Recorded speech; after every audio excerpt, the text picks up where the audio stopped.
Menteri Keuangan Purbaya Yudhisadewa akan segera menertibkan impor pakaian bekas ilegal atau balpres yang masih marak terjadi. Selain mempidanakan pelaku, Purbaya pun mengancam akan memasukkan importir nakal tersebut ke daftar hitam secara permanen.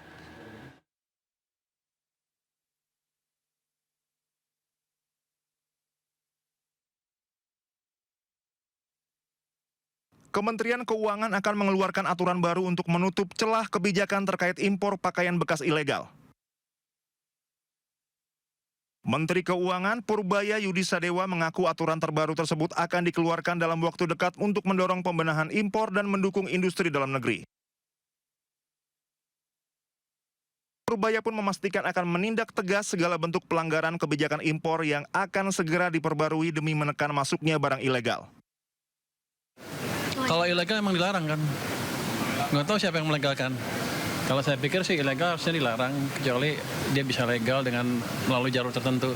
Tapi kalau selama ini kan yang disebut balpres itu kan, itu akan dilarang dan saya pernah bilang kan, tanya ke orang bea cukai apa hukumannya, hanya ditaruh di mereka, barangnya dimusnahkan, terus orangnya dipenjara. Saya bilang saya rugi. Cuma udah ngeluarin uang buat musnahin barang, terus masih makan orang lagi.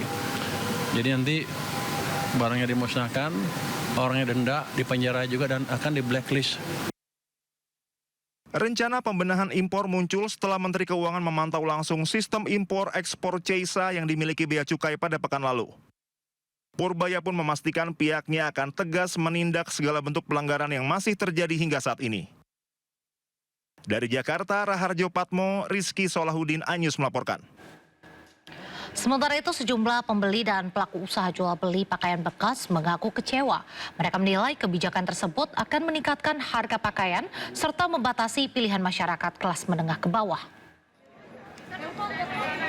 Meski impor pakaian bekas akan dilarang, namun kawasan Pasar Senen yang menjual baju impor bekas masih ramai dikunjungi pembeli.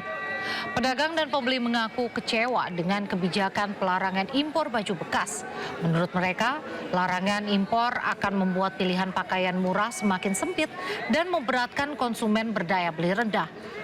Mereka berharap agar larangan tersebut dibatalkan supaya tetap bisa berjualan.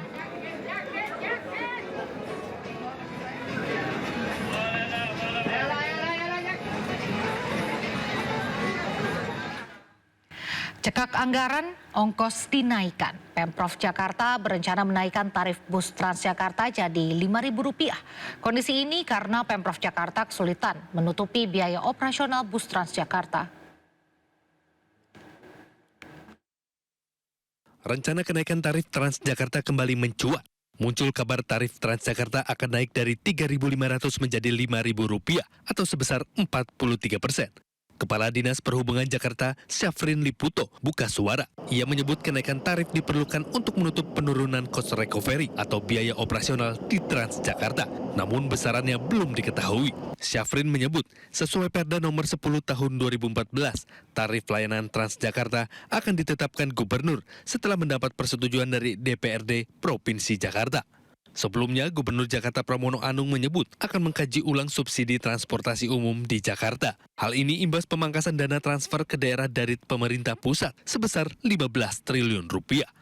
Pemangkasan dana transfer ke daerah membuat anggaran pendapatan dan belanja daerah atau APBD Jakarta 2026 turun dari Rp95,35 triliun menjadi Rp79,06 triliun.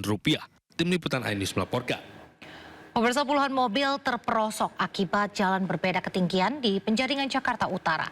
Karena meresahkan warga dan pengendara, Gubernur Pramono Anung memeriksa kondisi jalan bermasalah yang dibangun dari dana CSR perusahaan.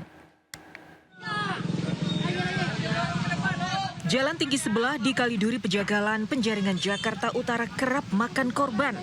Dalam sebulan, belasan mobil terperosok saat melewati jalan ini. Jalan sepanjang 300 meter ini, satu lajur lebih tinggi sudah dicor, sementara lajur sebelahnya jauh lebih rendah. Tidak ada pembatas apapun di antara kedua lajur hingga membahayakan pengendara yang melintas.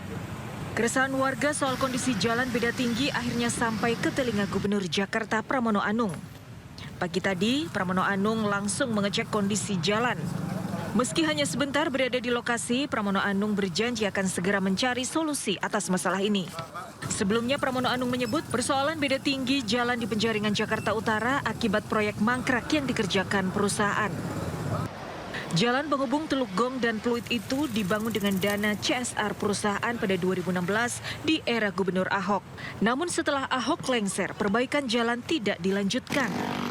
Bisa nggak pernah data, Pak? Kan tadi asetnya Bina Marga, Pak? Ya, aset di kita. Karena pada saat itu semua jalan banyak dikerjakan oleh pihak swasta.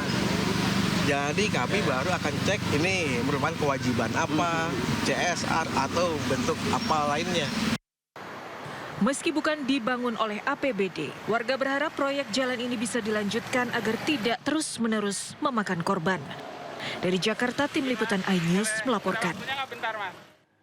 Wakil Presiden Republik Indonesia ke-10 dan ke-12 Muhammad Yusuf Kala menyerukan pentingnya keberanian dunia untuk menghentikan perang dan mewujudkan perdamaian sejati. Seruan itu disampaikan dalam pidatonya di Forum International Meeting for Peace di Roma, Italia. Dalam pidatonya, Yusuf Kala menegaskan hanya perdamaian dan bukan perang yang dapat menjamin masa depan umat manusia.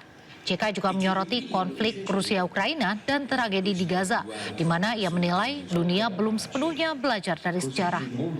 JK mengingatkan tantangan perang modern kini melibatkan aktor non-negara dan penyalahgunaan teknologi komunikasi, di mana penyebaran kebencian dan hoaks di dunia digital telah menjadi bahan bakar konflik global.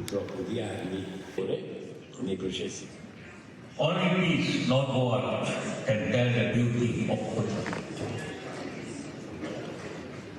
There are quotations to say that the end of war is peace, but the end of peace is war.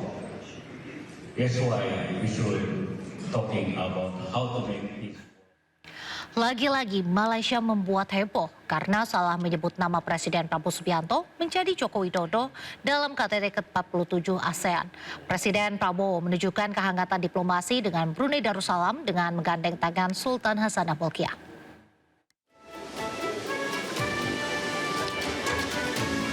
Lidah memang tak bertulang. Bahkan dalam momen resmi KTT ke-47 ASEAN di Kuala Lumpur, Malaysia, stasiun TV RTM keliru menyebut nama Presiden Indonesia saat tiba di forum pertemuan. Komentator dari stasiun penyiaran publik milik pemerintah Malaysia ini menyebut sosok Presiden Prabowo Subianto sebagai Presiden Joko Widodo. Excellency Joko Widodo, the President of the Republic of Indonesia. Menyadari kesalahannya, pihak RTM langsung menyampaikan permintaan maaf mereka. Selain itu, RTM juga mengambil tindakan atas kesalahan yang telah mereka buat. Masih dalam suasana keakraban KTT ke-47 ASEAN, kehangatan hubungan antara Brunei Darussalam dan Indonesia ditunjukkan Presiden Prabowo pada Sultan Hasanah Bolkiah. Usai sesi foto bersama pemimpin negara ASEAN di panggung pleno KTT, Prabowo yang berdiri di sebelah Sultan Hasanah Bolkiah menggenggam tangan Sultan sampai anak tangga terakhir. Dilaporkan sebelumnya, Sultan Brunei sempat terjatuh ketika menghadiri acara perguruan tinggi beberapa waktu lalu. KTT ASEAN digelar dari tanggal 26 hingga 28 Oktober 2025 di Kuala Lumpur, Malaysia. KTT kali ini mengusung tema Inclusivity and Sustainability. Tim Liputan iNews melaporkan. Pemirsa, Presiden kedua Republik Indonesia Soeharto resmi diusulkan sebagai pahlawan nasional. Usulan itu berselang 1 tahun usai MPR mencabut nama Soeharto di TAP MPR 11 tahun 98 soal nepotisme, korupsi, dan kolusi.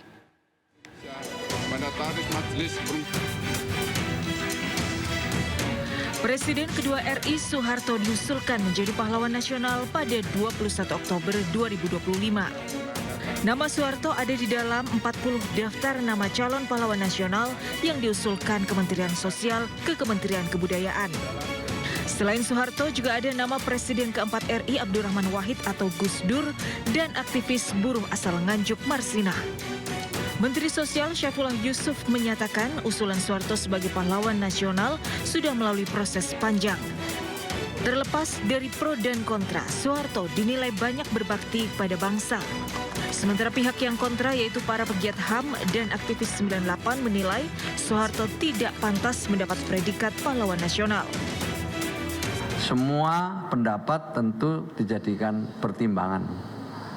Kembali yang menjadi pedoman daripada kita, tim, itu adalah pada syarat-syarat formal yang ada. Usulan Soeharto sebagai pahlawan nasional bukan kali ini saja. Pada 2016 silam, usulan tersebut santer dibahas saat Ketua DPR dijabat politisi Golkar, Ade Komarudin. Sebagai partai yang dibesarkan Soeharto, Golkar memang paling getol mendukung Soeharto sebagai pahlawan nasional. Namun usulan itu tidak terwujud. Kans Soeharto sebagai pahlawan nasional mulai terbuka pada September tahun lalu. Saat itu MPR mencabut nama Soeharto dari TAP MPR nomor 11 tahun 1998. Sebelumnya dalam TAP MPR tersebut nama Soeharto disebut spesifik terkait nepotisme, korupsi, dan kolusi.